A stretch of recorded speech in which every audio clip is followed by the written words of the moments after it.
Today's topic is वैदिक civilisation. Indus valley civilisation के बाद जो हमारा टॉपिक आता है वो है वैदिक सिविलाइजेशन। वैदिक सिविलाइजेशन इसे इसलिए कहते हैं क्योंकि इस टाइम पे वेद्स लिखे हुए गए थे। जो हमारे 4 वेद हैं, ऋग्वेद, सामवेद, यजुर्वेद एंड अथर्ववेद, ये चारों लिखे गए थे, इसलिए इसे वैदिक सिविलाइजेशन कहते हैं। ये सिविलाइजेशन इंडस वैली सिविलाइजेशन के बाद डेवलप हुई थी एंड टाइम पीरियड के बेसिस पे हम वैदिक सिविलाइजेशन को 2 पार्ट्स में डिवाइड करते हैं। First is early Vedic civilization and second is later Vedic civilization. Early Vedic civilization का टाइम पीरियड था 1500 टू 1000 BCE। इस टाइम पे ऋग्वेद लिखा गया था। ये बहुत इंपॉर्टेंट क्वेश्चन है कि ऋग्वेद किस टाइम पे लिखा गया था, अर्ली वैदिक पीरियड में। लेटर वैदिक पीरियड में बाकी के जो 3 वेद बच गए हमारे, सामवेद, यजुर्वेद एंड अथर्ववेद, ये 3 लेटर वैदिक पीरियड के टाइम पे लिखे गए थे।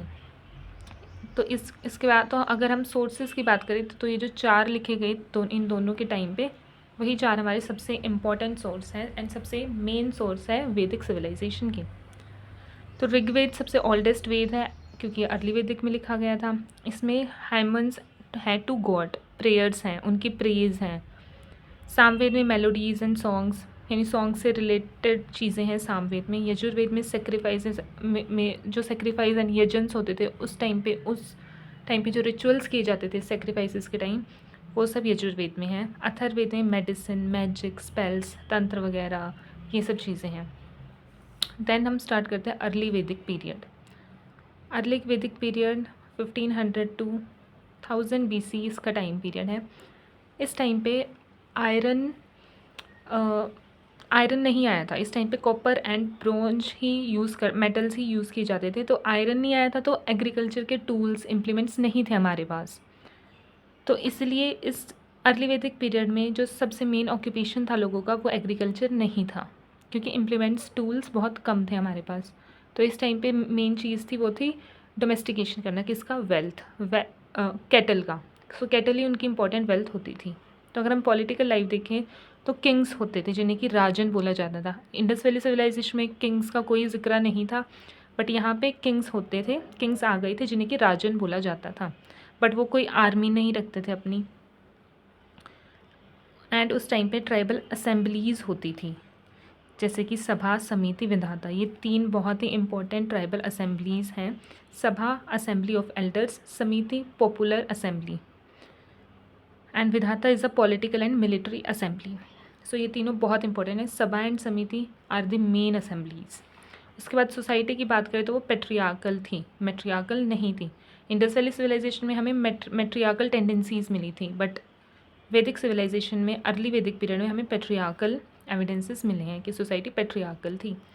दैन वुमेन जो होती थी वो रिस्पेक्ट उनकी होती थी सोसाइटी में एंड वो एजुकेशन भी लेती थी। इसके बाद आ जाते हैं सोसाइटी में इंटरकास्ट मैरिजेस अलाउड थी, बट चाइल्ड मैरिज, सती, ऐसा कुछ अलाउड नहीं था। सती का मतलब होता है कि जब किसी के हस्बैंड की डेथ हो जाती है एंड अगर उसकी वाइफ अलाइव है तो उसे भी अलाइव बर्न होना पड़ता है।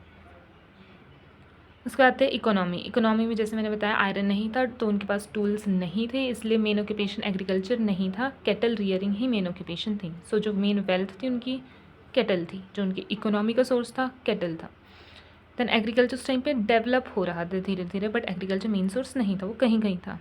सो cow was major of wealth. इसके बाद अगर हम रिलीजन की बात करें तो नेचर वर्शिप होती थी। कोई स्पेसिफिक मेल या फीमेल गॉडेस नहीं थी, नेचर वर्शिप सबसे इम्पोर्टेंट थी, जिसमें कि 4 गॉड्स को वो मानते थे। इंद्र जो कि रेन एंड वॉर के गॉड माने जाते हैं, Agni fire god, Varuna god of water, ocean, rivers and cosmic order, Soma sacred drink representing.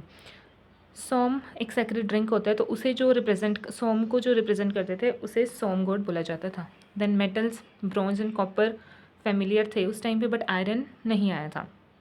Iron letter वैदिक पीरियड में आएगा। उसके बाद मैरिज की अगर हम बात करें तो पॉलीगैमी एंड पॉलीएंट्री थी। पॉलीगैमी मतलब हस्बैंड की मल्टीपल वाइफ्स होना, एंड पॉलीएंट्री मीन्स वाइफ के मल्टीपल हस्बैंड्स होना। सो ये भी अलाउड था, ये दोनों ही अलाउड थे।